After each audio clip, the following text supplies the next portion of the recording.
Yeah.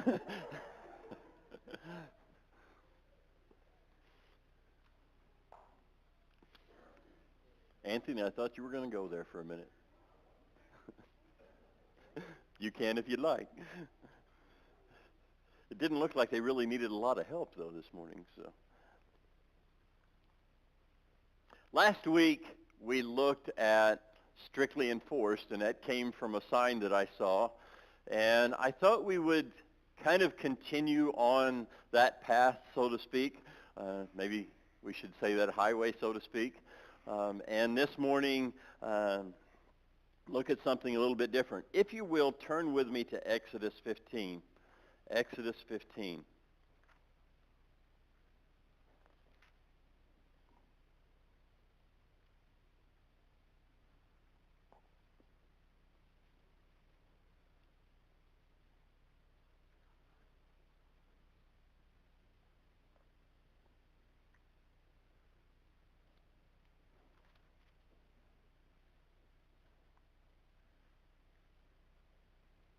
John, you want to go ahead and put the verse up on the screen? Turn to Exodus 13, rather, folks. Is that the one you have? All right, let's go with that.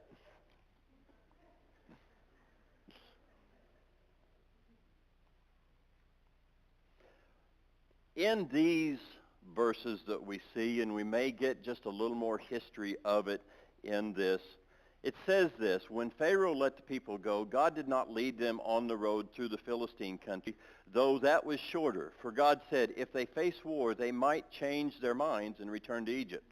So God led the people around by the desert road toward the Red Sea. The Israelites went up out of Egypt armed for battle. Now, what we're seeing in this passage is a particular time that the 10 plagues have happened. What has happened is God's people have grown into a people because of Joseph bringing all of Jacob's family down to Israel. And in doing so, then once Pharaoh arose who didn't know Joseph, and Joseph was out of the picture, the people ended up becoming so numerous that the Egyptians put them into slavery. And into slavery, they grew into a nation of people. And so they were actually a nation within a nation. And they were God's nation because God had made a promise to Jacob's grandpa, Abraham, that he would bless all the families of the earth through his seed. And he said that his descendants would be as the sand of the seashore. And so God was blessing these people through some amazing events. And we may even come back to Joseph here in a little bit. But what happened was God rose up a deliverer, one who would lead the people out of that land, and we know his name is Moses. Well, when Moses did end up going back, even though reluctantly, and you just look at his life and the fascination of what took place, his salvation as a baby in a little basket when the male children were being slaughtered, the babies, and how all of that took place. But God brought him to a point, even though he was reluctant, to go back into Egypt after he had fled because he had killed an Egyptian. And now he was going back, and he went before Pharaoh and time again said, you need to let my people go. God says, let my people go. Finally, by the death of the firstborn, the same time most people have heard of the Passover, at the same time the Passover was given to the people of Israel so that the death angel would pass over their house. If they would abide by what God had told them to do. And so now the Egyptians have lost their firstborn. They are in mourning, and Pharaoh says, go. And so they do. And they go out. I have no idea how much the Israelite people knew about all of the surrounding land. I mean, if they were a people that were enslaved, and by this point, I mean, Pharaoh he kept heaping things on them. I mean, they were oppressed as a people. They were enslaved as a people. But undoubtedly, travelers would have come into Egypt, and they would have known something of the landscape. They would have known something of the various nations and people groups that would have been scattered out from them. But Moses is leading them out, and whether or not they recognized that there was access to where they were going through the land of the Philistines, I'm not aware. Whether they knew that they were headed for the Red Sea until they got up to that point, I don't know. It doesn't really tell us how much the Israelites knew at this point. But when they got to the Red Sea, they knew it. God could have let them go a different way. Let's read this again. Verse 17, when Pharaoh let the people go, God did not lead them on the road through the Philistine country, though that was shorter. For God said if they face war, they might change their minds and return to Egypt. It's a detour, right? I mean, there's a detour. There's another way around what could have been for these people. Because God did not want them to see the war that was in the lands of the Philistines, get scared at that point, and then turn back around. Have you ever been in a hurry to get somewhere? And you know the path. You know the best route to get there, and so you figure that out in your head. Okay, which way am I going to go? And you take off, and you go, and you see this sign. This sign. There it is. You ever done that? You've really been in a hurry, and then you come across that. And you know, there is no way I'm going to make it in time. It's discouraging, right? Because you had it all planned out. I mean, sometimes you do this, you're going on a trip. I mean, the trip to CIY, we ran into a couple of these. Had to make some roundabouts and go different directions. But we see this sign, this detour. Can't go this way, you have to go this way.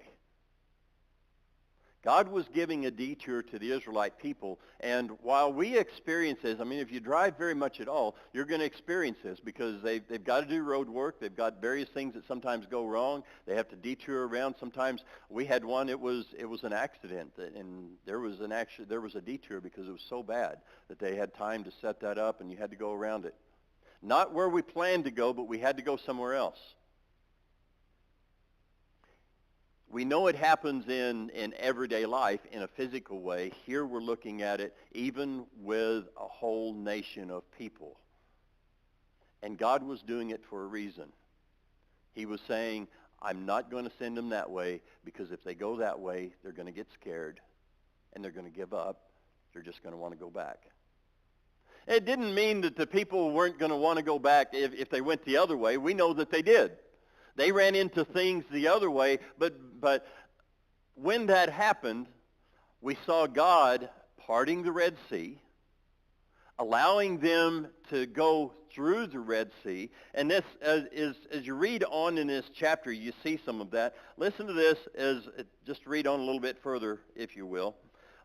In verse 20, it says, after leaving Succoth, they camped at Etham and the edge of the desert. By day, the Lord went ahead of them in a pillar of cloud to guide them on their way, and by night in a pillar of fire to give them light, so that they could travel by day or night. Neither the pillar of cloud by day nor the pillar of fire by night left its place in front of the people.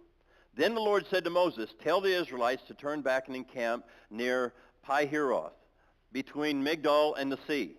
There they encamped by the sea directly opposite Baal-zephon. Pharaoh will think, the Israelites who are wandering around the land in confusion, hemmed in by the desert, and I will harden Pharaoh's heart, and he will pursue them. But I will gain glory for myself through Pharaoh and all his army, and the Egyptians will know that I am the Lord. So the Israelites did this. And so as they're out there, and it has the appearance they're wandering around. And you have to believe somewhat at this point, some of them begin to think, we're just wandering around. We're not accomplishing anything. Where are we going? When the king of Egypt was told that the people had fled, I'm in verse 5 of chapter 14 of this, Pharaoh and his officials changed their minds about them and said, what have we done? We have let the Israelites go and have lost their services. So he had his chariot made ready and took his army with him. He took 600 of the best chariots, along with all the other chariots of Egypt, with officers over all of them. The Lord hardened the heart of Pharaoh, king of Egypt, so that he pursued the Israelites who were marching out boldly. The Egyptians, all Pharaoh's horses and chariots, horsemen and troops, pursued the Israelites and overtook them as they camped by the sea. See what's happening? It doesn't mean that a detour is always going to be easy. Have you ever taken a detour and you get this as you're driving a lot? There's a lot of potholes because it's not the main road. That's kind of what was happening to them. They are experiencing something that they haven't experienced before. They are out there in desert country. Pharaoh now is going to pursue them, and they're in a situation that they haven't faced before. And so you see this kind of response. As Pharaoh approached the Israelites, verse 10, looked up, and there were the Egyptians marching after them. They were terrified and cried out to the Lord. They said to Moses, "Was it because there were no graves in Egypt that you brought us to the desert to die?" Yeah, I was waiting to see if anybody else would kind of catch that. Was it because there wasn't enough room to bury us? You brought us out here so you could bury us? This was their attitude toward Moses. Now they cry out to God, and then they cry out to Moses, and in really kind of an accusing way. What have you done to us, bringing us out of Egypt? Didn't we say to you in Egypt, leave us alone, let us serve the Egyptians? It would have been better for us to serve the Egyptians than to die in the desert. Moses answered the people, do not be afraid. Stand firm, and you will see the deliverance the Lord will bring you today. The Egyptians will see today, you will never see. The Egyptians you see today, you will never see again. The Lord will fight for you. You need only to be still. The rest of this story is that cloud followed them as Moses followed God's instruction, and the sea parted. They walked across on dry ground. Covered, it says, and even in 1 Corinthians chapter 10, the description of it is this: they were baptized into Moses with the cloud and the sea. Don't you love that analogy that is given of the deliverance of God's people? His protection for them all the way through. The trouble that they were experiencing right then was then gone. Moses says, those Egyptians that you see coming after us right now, you will never see again.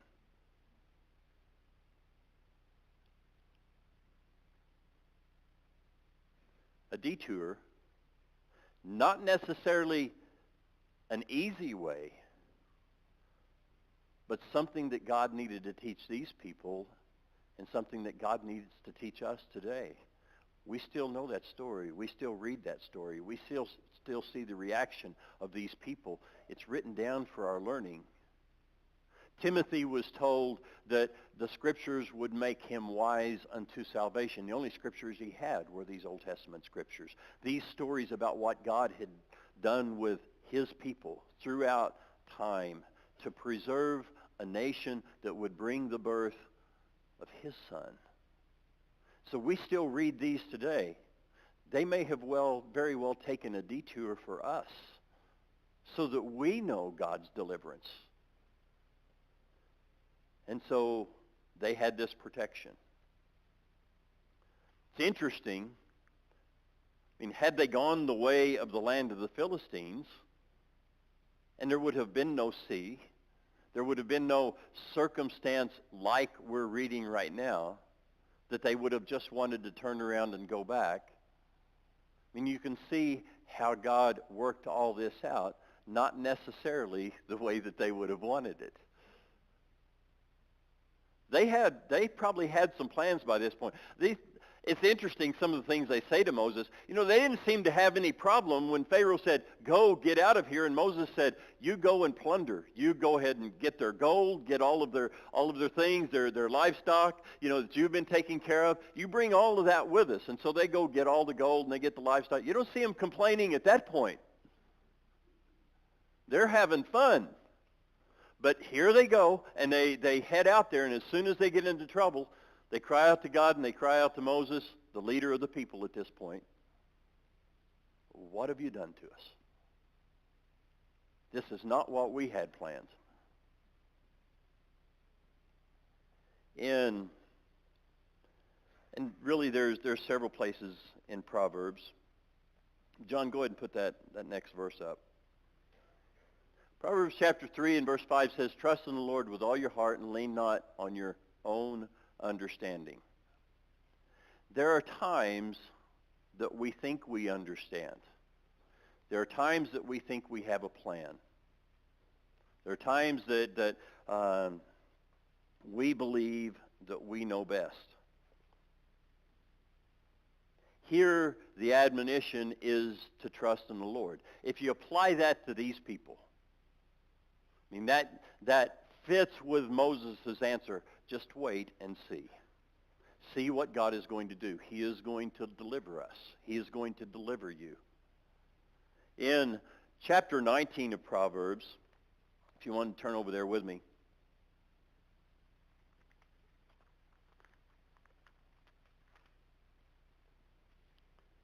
verse 21. Says, many are the plans in a man's heart, but it is the Lord's purpose that prevails. Many are the plans in a man's heart, but it's the Lord's purpose that prevails. So when we make plans, individually and collectively, even as a church, we have to realize God is in control. Sometimes there are detours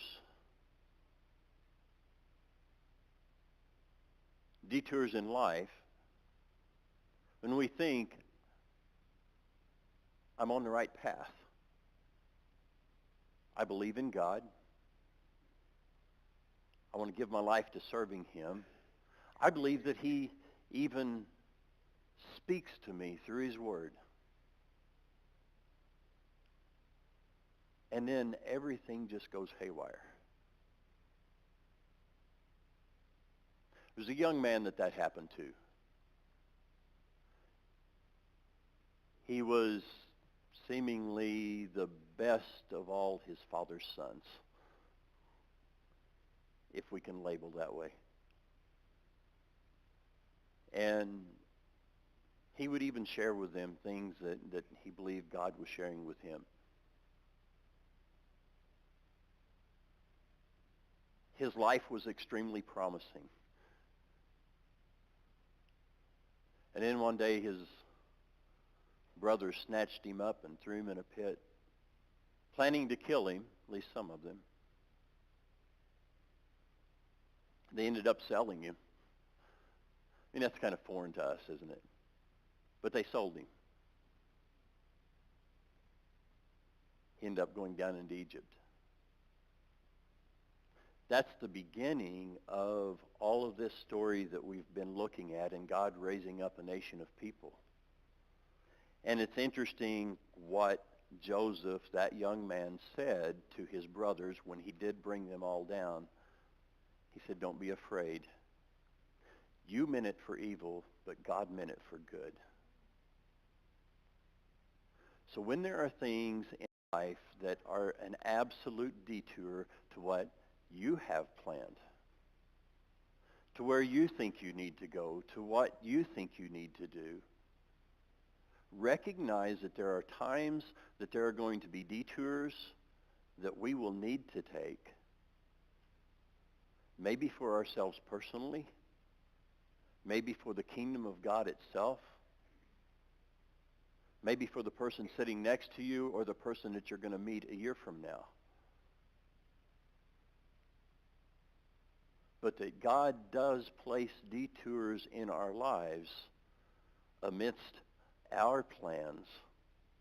And when that happens, recognize that sometimes those detours don't take near as long as what we think they do. It's just a matter of trusting it and following it, turning when the sign turns.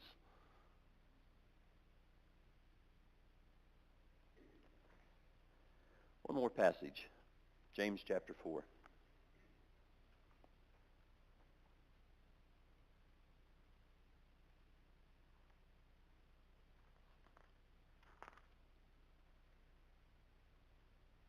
Verse 13.